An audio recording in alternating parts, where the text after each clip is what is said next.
Did you sink your claws into this week's episode, dear? Claws of Axos, that is.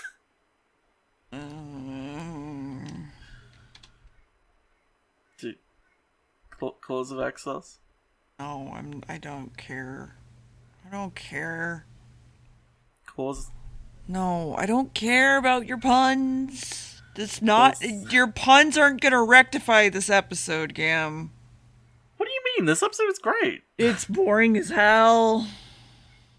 What? It's really. What happens in it? Okay. So, the master kills a guard.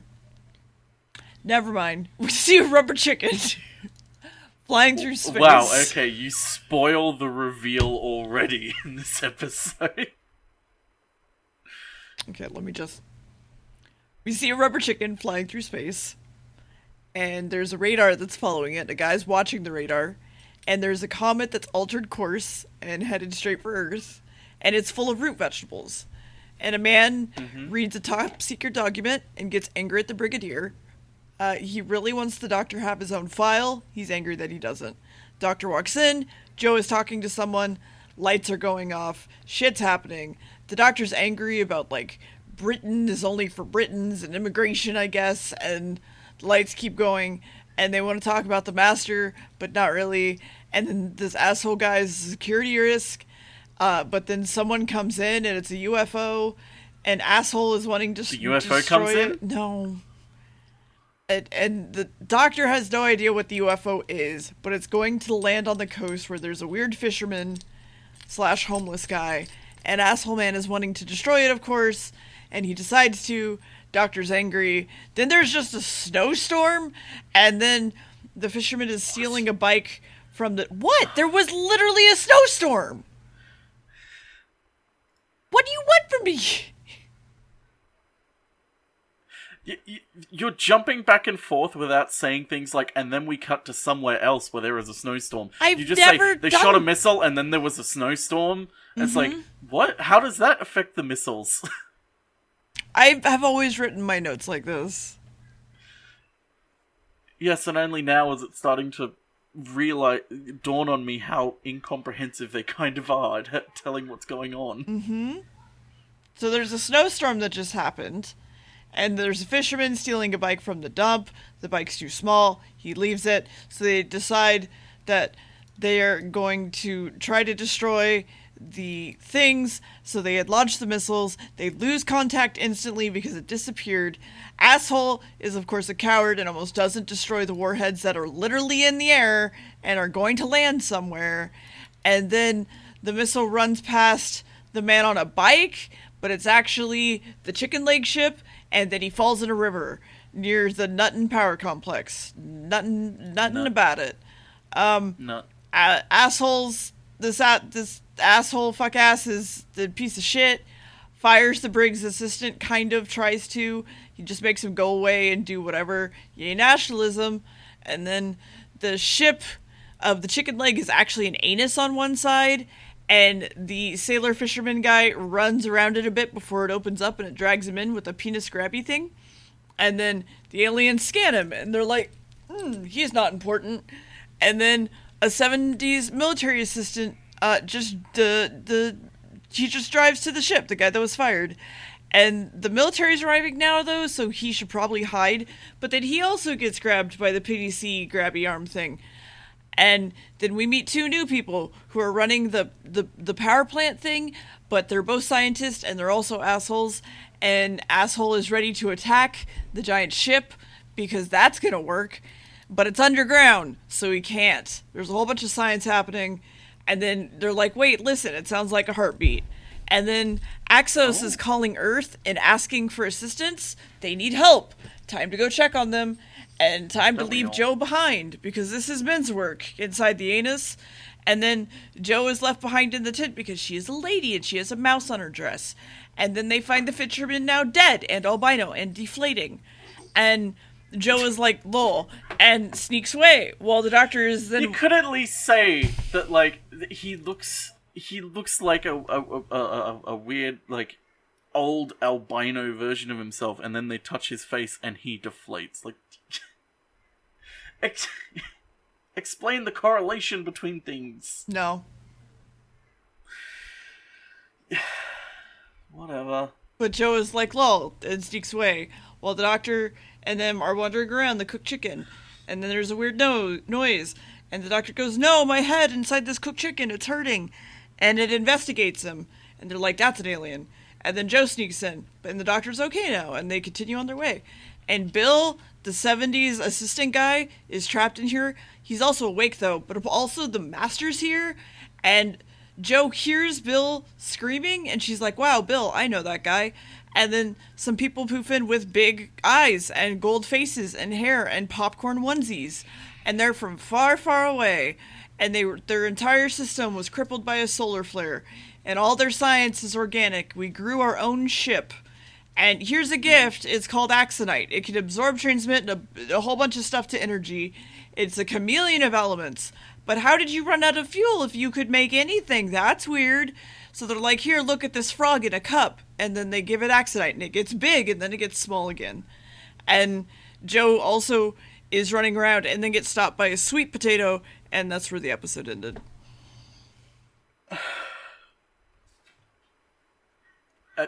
Whatever. So, the episode initially was pitched as a 7-part story for the Second Doctor's era. Production staff loved the episode, but obviously when they finally got around to using it, it was they needed to tone it down a bit. They had to scale it back because it was impractical and budgetary reasons. Like, initially it was meant to be like the aliens land in Hyde Park, which would have cost them a lot of money to film in. Also, the spaceship was meant to be like skull-shaped. There was meant to be like space battles and like apparently even a giant carrot crashing into the park. But yeah, they scaled it back, and this episode also goes over the episode time, standard episode time. They had to trim a lot out of these episodes. Specifically episode 1 and 2, they had to trim a lot out of. Lots of little things dropped here and there, like Bill and Joe meeting in a better sort of. It was meant to be sort of a Hollywood-esque bumping into each other romantic type meeting, but they couldn't get the sound working on it, so they scrapped it. There's other things like Bill talking more about the fact that the CIA sent him there to talk about the Master and interrogate him if they could catch him, that sort of thing. All sorts of little things here and there. But fun. We'll get into how fucking cold it was on set in a bit. But it was so cold on set that everyone was freezing except for the homeless man, who was dressed in so many layers and so much makeup on him that he was actually sweating underneath it all because it was so awful. Yeah, it was pretty bad. Anyway, what happens in the next episode, dear? So the doctor wants to go help Joe because she did a scream, and they're like, okay, let's go. Yep. But then Asshole's like, actually, wait, let's talk about the money. And then they're like, no, let's actually go find Joe. And so he's like, oh my god, fine, whatever. So they find Joe, learn Ben is here too, and everyone's like, nah, you didn't hear Ben. Don't worry about it, he's fine. And then they leave. And meanwhile, Bill, sorry, not Ben, Bill, shoots a tentacle. And the Master is like, maybe don't do that, shoot this thing instead, here's the plan. And he's like, okay, they escape. Asshole is making a phone call, calling the Prime Minister. He's having trouble with UNIT. No? Okay, he's calling a minister. Ministry of Defense. Okay. The Minister of Defense. Okay. He's apparently the only person actually having trouble with UNIT. No one else seems to care. He might be fired. Ben and the Master are captured again, and he's like, no, our deal. And Ben is taken to a replicate. Bill. Nah, the science guy. 1 second. Let me just... You could just call him Filer. That's what everyone else on the episode calls him. Okay, let me just change anything that says Ben to Bill.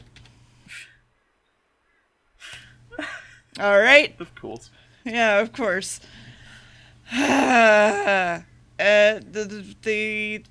go to the replication center, and Asshole goes, hey, give Britain all the Axonite. And then the ship reabsorbs someone. And the Brigadier pulls a gun on Asshole, and he's like, no, you're being an asshole. And everyone heads out of the asshole ship. You're being stinky. Yes. Hi, Spoot. When did you get here? Hello, it's me, Spoot. Hello, it is me, Spoot. Hello, it is me, Spoot. Yes. I am very gay. I love Rita. It is me, Spoot. I'm a bear. Anyway, Brig pulls a gun. Everyone heads out the asshole. Everyone in unit, though, is now arrested and under armed guard, so Asshole takes the Axiom and leaves. Bill is currently being brainwashed, and the doctor's trying to think about stuff, trying to figure it out. Asshole is more of an asshole again, and ready to, make some cash, and then a version of Bill walks out of Bill. And Joe is also put in with the prisoners, but they keep the doctor because they need him for science. They also have to have the Axonites circle the globe, apparently, says the Axons, ready to take all the materials and kill everyone and the doctor. Yay, and that's the plan. Woo! There's a side place in this power station. I don't really understand what it is. It is a power station. Okay, where they're experimenting with speed of light time travel? It's fine. Fake Bill is talking to an eye vegetable, though, gets some orders, and they're like, fuck with the doctor. And he's like, okay. And then the doctor's talking to a scientist, and he's like, hey, you could use my TARDIS to fix everything, and then I could fix my TARDIS and leave. And they're like, yeah, okay. What the fuck do you mean a TARDIS? And the doctor wants to break the Axonite and turn it to a bunch of particles, and everyone's like, no, don't do that. Meanwhile, Real Bill is trying to make it escape, and the Master also talks to the ice squash vegetable, and he's sent out of the TARDIS so that they can make, without his TARDIS, so that they can make him do shit, and Real Bill hears this, and then the Master kills a guard and runs away out of the asshole to cause some chaos, and Bill also makes it out, which is great. And then they're going to use the TARDIS parts to help the particle accelerator do the job.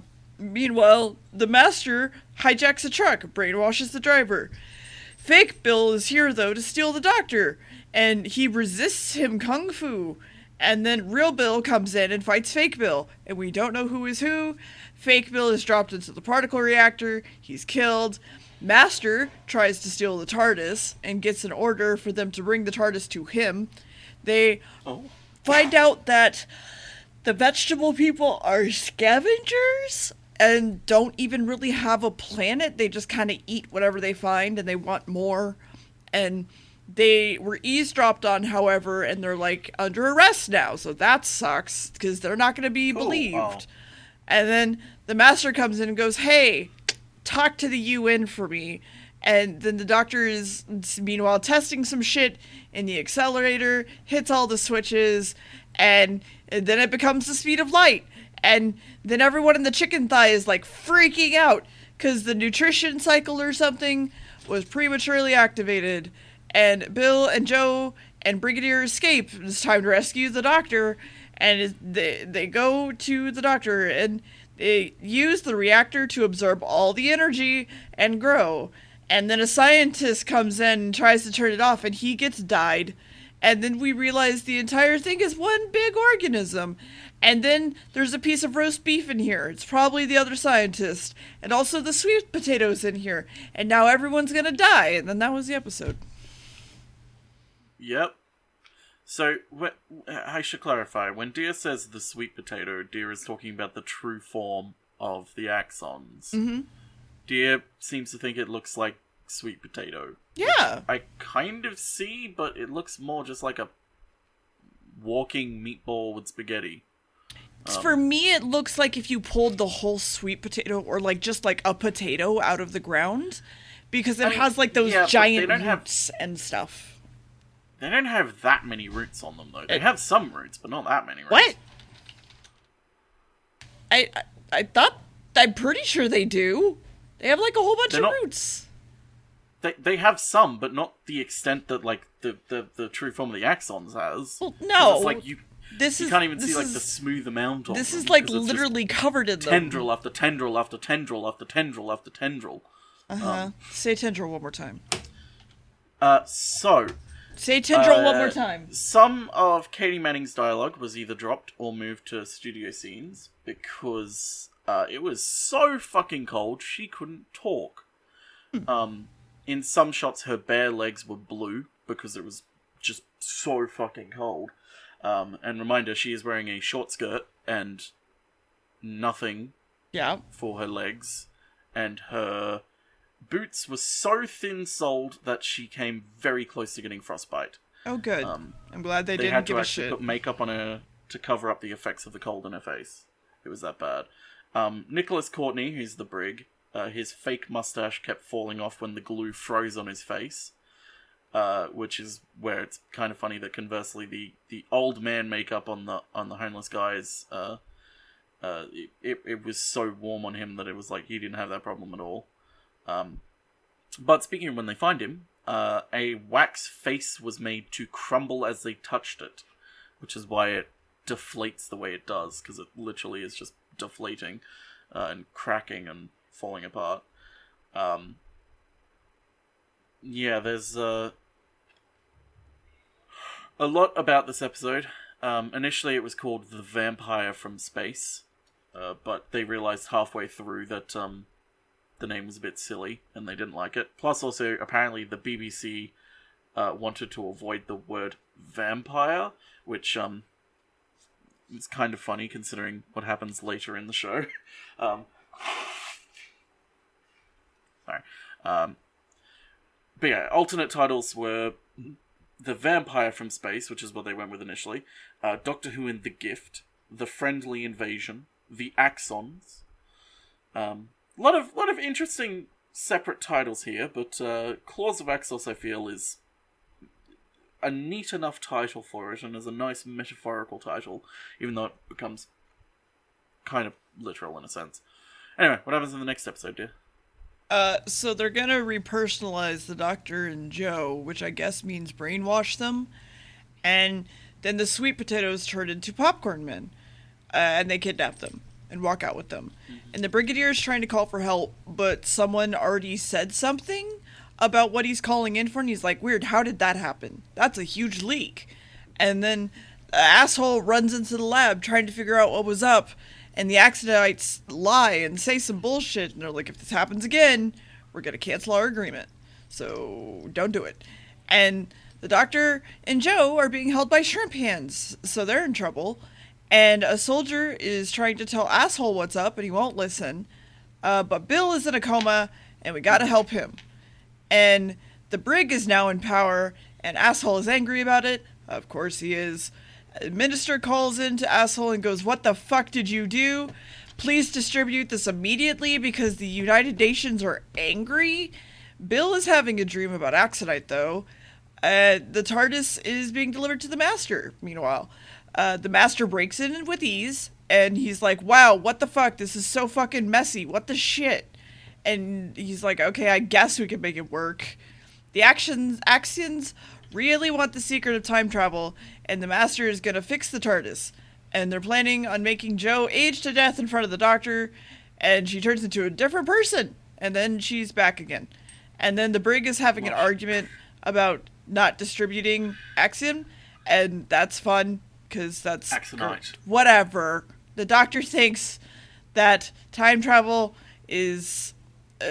thinks about time travel, and they, like, take it from him in his brain, and they're like, wow, you're lying, we couldn't, there's no way we need this power, and he's like, yes, it needs a lot of power, and they're like, okay, well, what about the power complex? Woohoo, we can do it, let's do it. And then all the Axonite is being shipped out, and Popcorn Buddy is being reassigned to find the reactor so that they can learn to time travel. And Bill is awake and tells Brigadier what's going on, and Brigadier sees a sweet potato walk by and chases after him. and a bunch of soldiers are killed by it.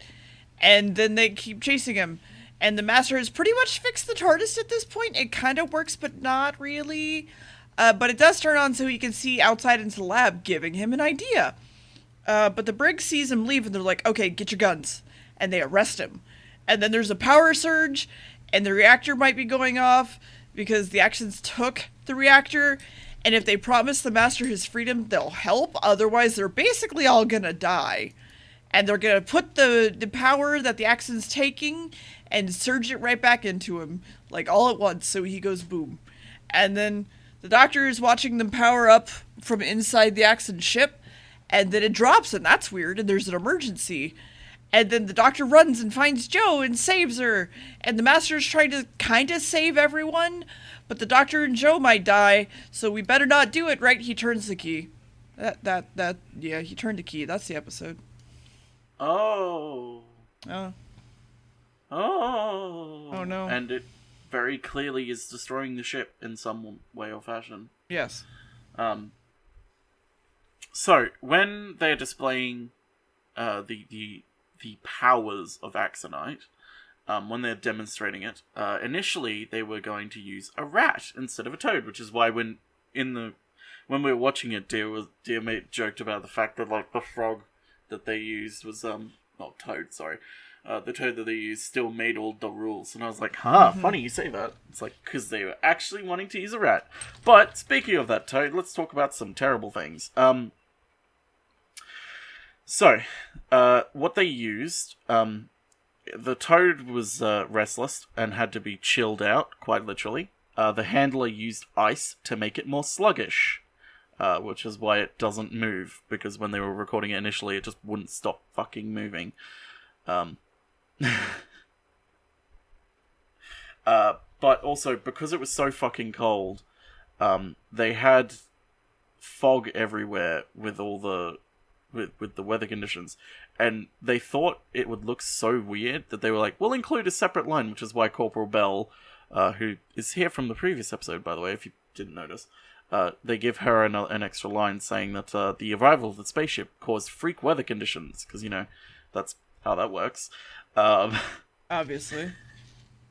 I know, right?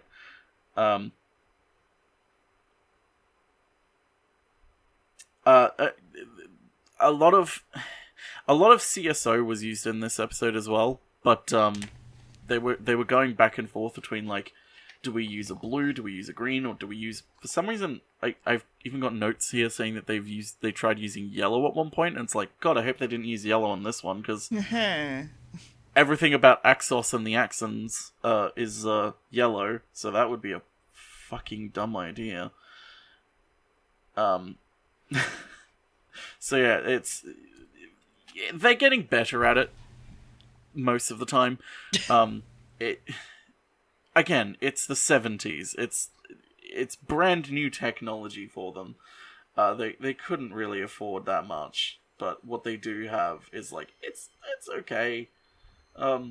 It serves a purpose. It works if you can just accept the fact that it's not going to be perfect. But speaking of this episode, when it was transmitting, the press were full of reports that the series was reportedly too frightening for children. Indeed, during the story's broadcast, even William Hartnell, the first Doctor, was being quoted as thinking the new direction was unsuitable. The worries of this had begun even while the crew were in recording, even though it was comparatively late in the editing that Barry Letts took the decision to overexpose the disintegrations of the characters that die that way. Because this episode is pretty violent for this era of Doctor Who. Mm-hmm. Not as violent as certain other episodes, but there is a case to be made that is a little bit more violent than past episodes of Doctor Who, that's for certain. Although, I mean, look at modern Doctor Who, pretty violent there. But again, different time, different sensitivities, and different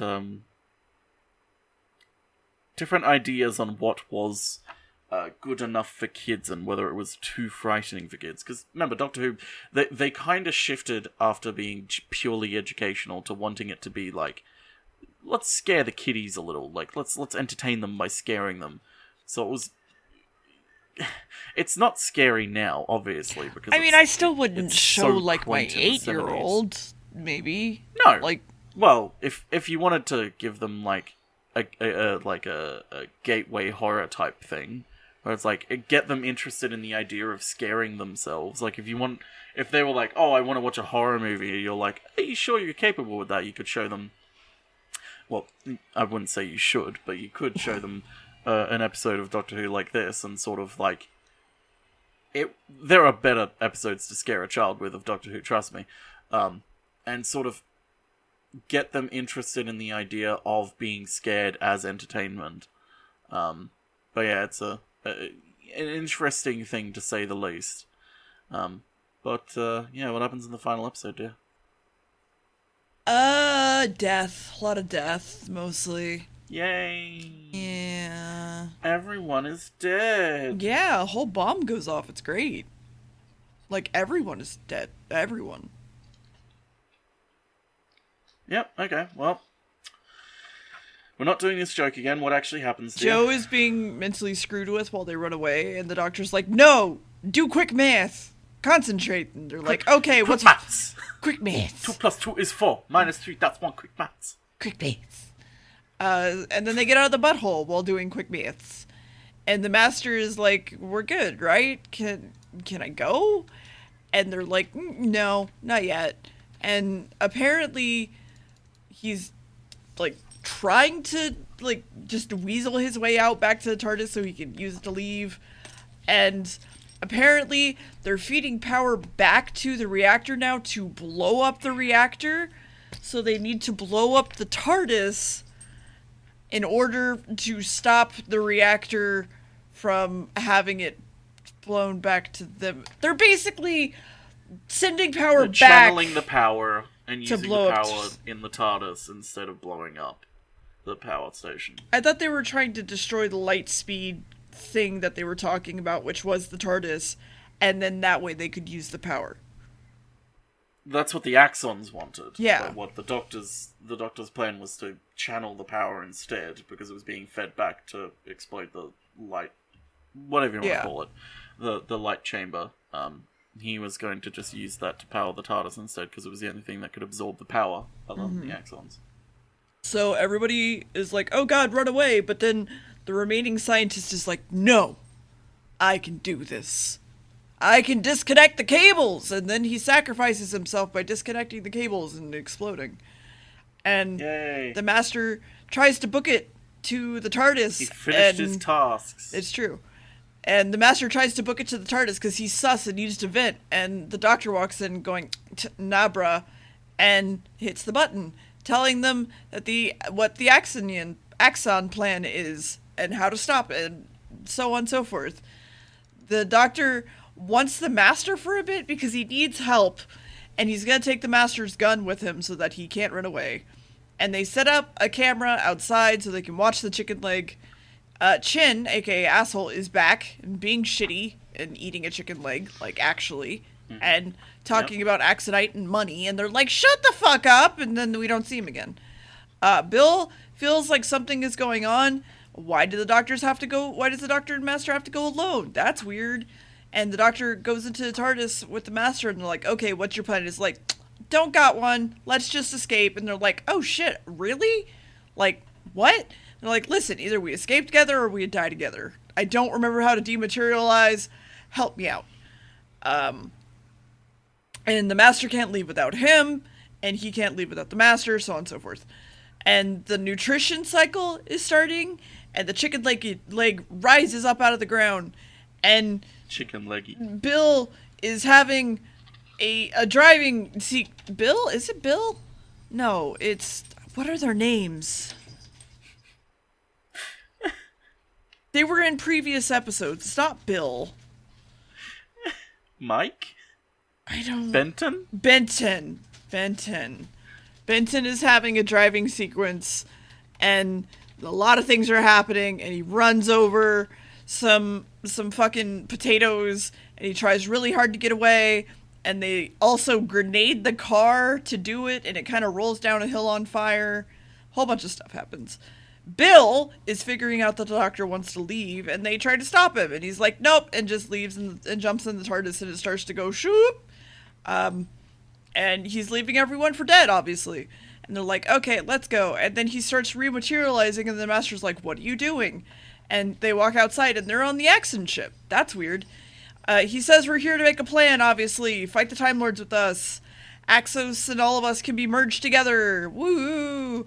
And the meatballs are coming in and after everyone in the lab. Sorry, the sweet potatoes are coming after everybody in the lab. And they shoot energy into the light accelerator to start blowing it up. So everybody leaves. Oh god, they're gonna set off a nuclear bomb. And they're going to, like... Sorry, I'm just talking fast. So the Doctor's like, actually, we're going to set them in a time loop so they can't get out of it. And the Master's like, no, don't. What the fuck? And runs outside and he tells the Axons about it. He's like, this is what he's doing. Run while you can. And then he jumps in his TARDIS and goes away. And then there's more meatball, sweet potato gunfights. And Joe scream. Men die. It's very action-y. And then there's... like, weird, we're disappearing away. Oh no, you won the fight. And Turkey Leg is flying through space-time, and they're like, now you're in the time loop together with us.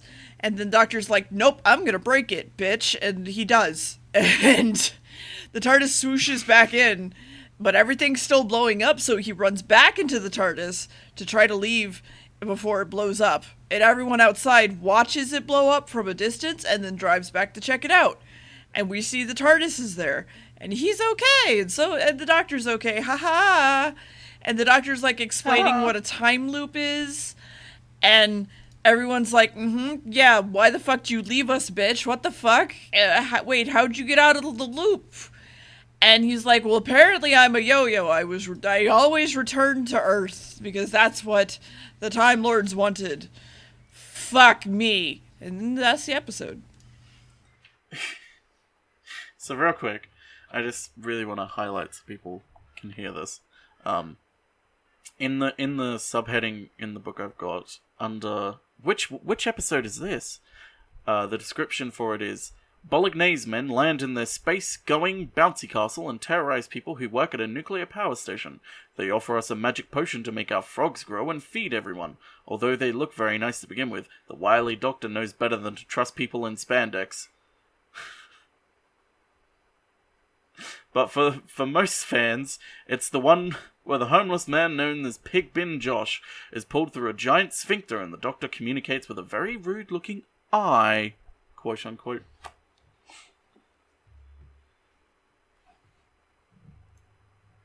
Oh, Tia's dead. What? Why? Why am I dead? Why am I dead? What did I do? I'm not sus. What the fuck? You're just completely silent.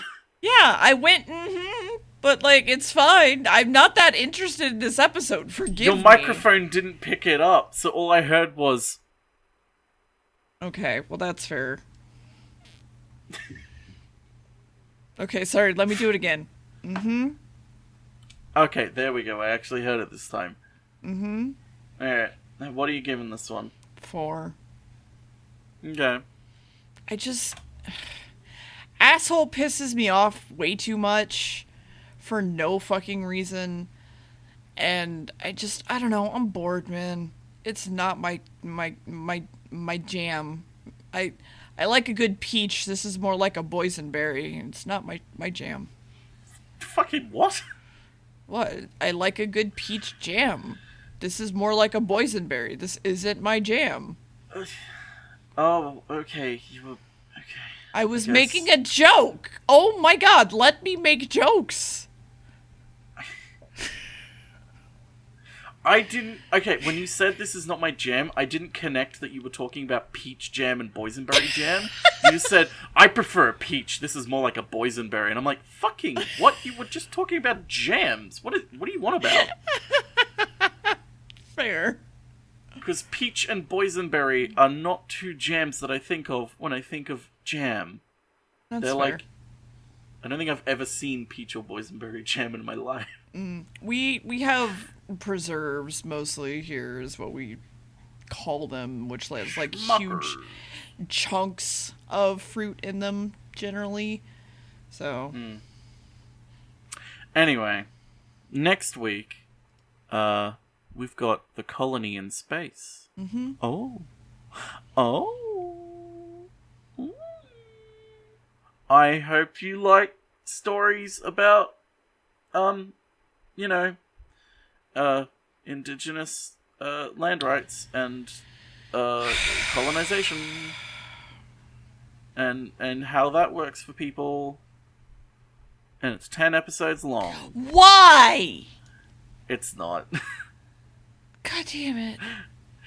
I thought I'd just piss you off because you're already annoyed. Because you're annoyed by everything. That's this podcast. I'm always annoyed by everything. Is this fucking podcast? Also contains propaganda. Okay. Anyway, next week, Colony in Space. Funnily enough, its production code is HHH, so it's That's a mood. Anyway. Goodbye. Goodbye.